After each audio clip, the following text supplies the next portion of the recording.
There are nearly 2 trillion galaxies in the observable universe. It is estimated that at least 10% of all Sun-like stars have a system of planets. In other words, there are more than 6 quintillion stars with planets orbiting them in the observable universe. Even if it is assumed that only 1 out of a billion of these stars has planets supporting life, there would be more than 6 billion life-supporting planetary systems in the observable universe. Given the sheer scale of the cosmos, the possibility of life beyond Earth becomes not just a question, but a statistical certainty. There are even worlds that are better suited for complex life than our planet. These are called super habitable planets. A super habitable world would likely be larger, warmer, and older than Earth, with an evenly distributed ocean and orbiting a K-type main sequence star, also known as an orange dwarf. In 2020, astronomers identified 24 potentially super habitable exoplanets that fit these criteria. The most massive and brightest stars, O, A, and B types, have average lifespans on the main sequence that are too short for complex life to develop. Also, they are too hot. On the opposite end, the smaller and cooler M-type stars, or red dwarfs, are by far the most common and long-lived stars in the universe. But they might be too cold. The most optimal type of stars to support complex life are G-types, or yellow dwarfs like our Sun, and K-types, or orange dwarfs. Orange dwarfs are slightly smaller and cooler than yellow dwarfs and have much longer lifespans. Since the smaller and cooler a star is, the longer its lifespan. They are also more stable, and they emit less harmful UV radiation. In fact, a planet orbiting a K-type star doesn't even need an ozone layer for protection against UV rays. These stars are also more common than stars like our Sun. This is why astronomers have been focusing their search for signs of life on these types of stars. For a planet to be super habitable, it should be older than Earth, allowing for increased biodiversity as species evolve and adapt. Yet there's an age limit. As a world ages, it exhausts its internally generated heat. This cooling leads to changes in the global temperature and atmospheric composition, eventually making the planet less habitable. Therefore, the ideal age for a super habitable world is approximately 5 billion years. As a star gets older, it eventually fuses all its hydrogen into helium. When it starts to fuse helium, its luminosity increases, pushing the habitable zone outward.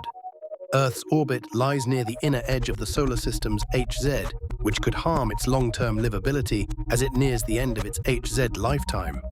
A super habitable world should ideally orbit further out, but closer to the center of the HZ. Plate tectonics, common on rotating terrestrial planets with internal heat and water, influences atmospheric carbon dioxide and global temperature. Insufficient activity can lead to a permanent ice age, while excessive activity can trigger a runaway greenhouse effect. A strong magnetic field, generated by an internal dynamo, shields against ionizing radiation. Weak fields, common on less massive or tidally locked bodies, can lead to atmospheric loss. Planetary rotation speed is important for generating a magnetic field. Super habitable worlds would have conditions resembling Earth's tropics. They would have a denser atmosphere, less temperature variation, and potentially more cloud cover and plant life. Vegetation may appear in colors other than green due to different star types. A large ocean with continents and archipelagos could create a stable environment. Greater surface gravity could lead to shallow ocean basins, ideal for marine life, similar to Earth's shallow, biodiverse coastal areas. However, life might not require such optimal conditions to develop.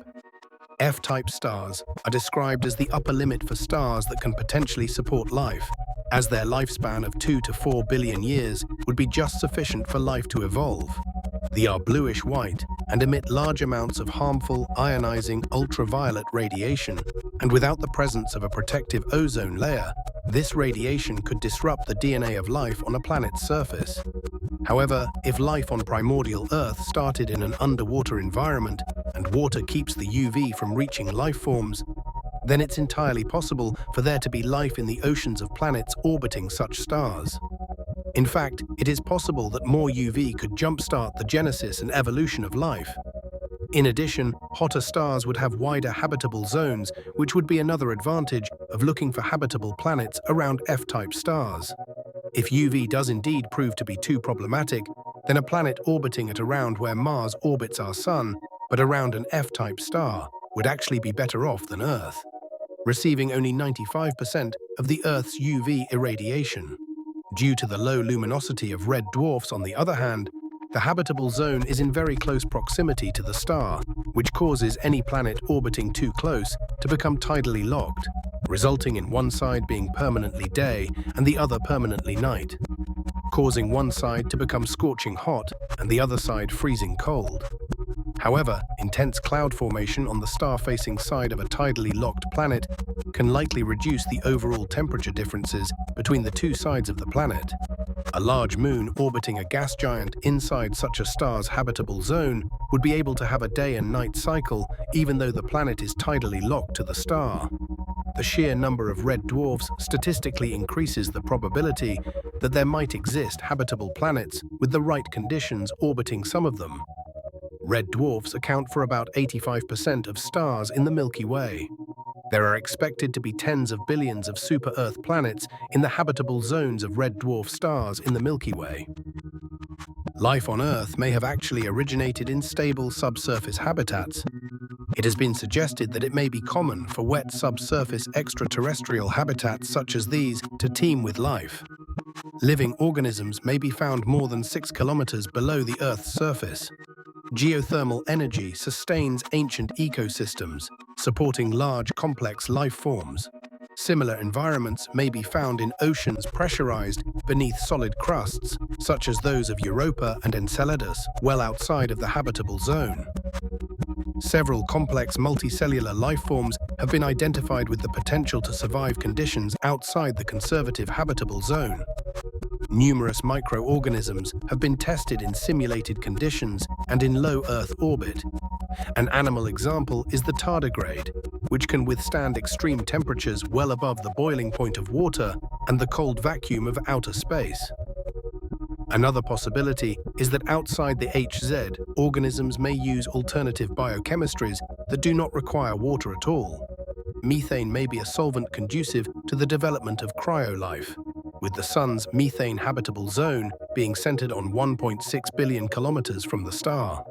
This distance is coincident with the location of Jupiter's moon, Titan, whose lakes and rain of methane make it an ideal location to find Mackay's proposed cryolife. Silicon has been suggested and has been much discussed as an alternative to carbon as a building block of life. Silicon has many similarities to carbon and can form many compounds, but still has drawbacks compared to carbon. However, the molecules formed with silicon atoms are less stable and more vulnerable to acids, oxygen, and light. An ecosystem of silicon-based life forms would require very low temperatures, high atmospheric pressure, an atmosphere devoid of oxygen, and a solvent other than water. The weak bonds in silicon compounds may help maintain a rapid pace of life at cryogenic temperatures. Silicon-based life may be able to survive in extreme conditions where carbon-based life can't, such as in the almost absolute zero of space or extremely high temperatures. Although silicon-based life would be chemically simpler than carbon-based. Various metals, together with oxygen, can form very complex and thermally stable structures, rivaling those of organic compounds. Some metal oxides are also similar to carbon in their ability to form both nanotube structures and diamond-like crystals. Titanium, aluminium, magnesium, and iron are all more abundant in the Earth's crust than carbon. Metal oxide-based life could therefore be a possibility under certain conditions, including those, such as high temperatures, at which carbon-based life would be unlikely.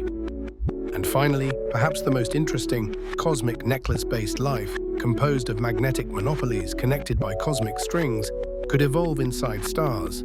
This would be achieved by a stretching of cosmic strings due to the star's intense gravity, allowing it to take on more complex forms and potentially form structures similar to the RNA and DNA found within carbon-based life. It is theoretically possible that such beings could eventually become intelligent and construct a civilization using the power generated by the star's nuclear fusion. Because this kind of activity would use up part of the star's energy output, the luminosity would also fall. For this reason, it is thought that such life might exist inside stars observed to be cooling faster or dimmer than predicted. So the universe is vast, and the potential for life beyond Earth is a statistical certainty. We've explored the conditions that might make a planet habitable and the exciting possibilities that come with it. But what if intelligent life really is out there? Should we say hello? Is it even a good idea? In the next video, we will explore interstellar communication and the messages we've sent to potential extraterrestrial civilizations.